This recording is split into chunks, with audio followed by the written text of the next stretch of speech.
Hello, my name is Dailey, and I believe that there should not be a stop driving age for senior citizens. I chose this topic because one day while driving home from work, there was a senior in front of me and she was swerving in her lane. Her tires were going off in the grass and over a double yellow line. Later, she completely ran a red light, and so it made me question whether senior citizens should actually be on the road. And so after doing some research, I came to the conclusion that they should be on the road, and instead there should be tests in place to make sure that they are fit to be there. And so, according to the CDC, 48 million of the drivers in the U.S. are 65 and older, and so that means that 1 in 5 of every driver is a senior. And so if their licenses were wrongfully taken away, then they would be stuck at home and they wouldn't have a good means of transportation. And first, I would like to give you some statistics about seniors on the road.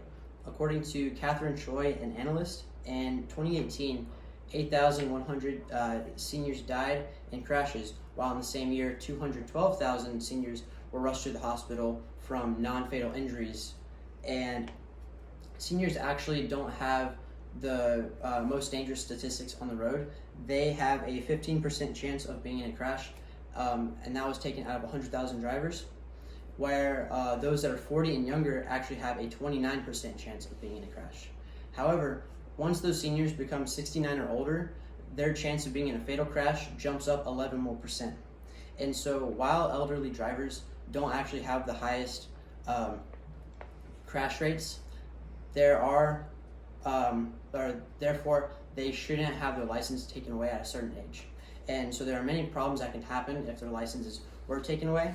So they would be stuck at home. They'd either be forced to walk or use a rideshare service like Uber or take public transportation. Simply going to the grocery store would be a huge challenge for them. And another huge problem, according to AJ Bain from AARP, 7.1 million grandparents raise their grandchildren, and 2.3 million of those grandparents are legally responsible for their grandchildren. So out of all those grandparents, if they didn't have a good means of transportation, they'd be stuck at home with their grandkids, not able to pick them up from school or take them to extracurricular activities. And also, according to Brian Stoll from Fools.com, seniors on average every year spend $44,600. And so if you take those 48 million seniors on the road and you add up all of that annual spending money together, that's over $2 trillion that wouldn't be in circulation due to them just not being able to spend as much money since they'd be stuck at home. And while these are some problems that are caused by having their license unrightfully taken away, there are some scenarios where they should have their license taken away. This is often due to diseases. And so according to Dr. Yvonne Au from the University of California, glaucoma is a disease that makes drivers very dangerous on the road. It worsens eyesight by taking away your peripheral vision, making eyesight cloudy, or taking away small patches of your eyesight. And it's very common in those that are 60 and older.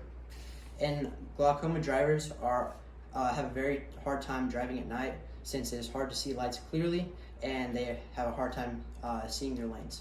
Parkinson's is also another disease that makes driving hard, and this is because it makes the limbs rigid and shaky, and so this reduces driving skills, and their defensive driving ability goes down since the reaction times go down.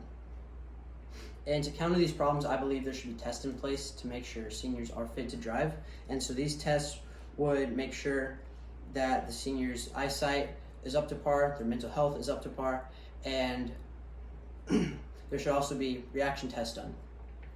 And if one of these categories are not met, then I believe they're not safe to be on the road. And these tests should also be mandatory and happen pretty frequently since the brain is constantly changing. In conclusion, I believe that senior citizens shouldn't unrightfully have their license taken away. Rather, they should have a test in place to make sure that they are safe to be on the road. Just remember that 65 to 69-year-olds have the lowest crash involvement rate, so they are not actually the most dangerous on the road.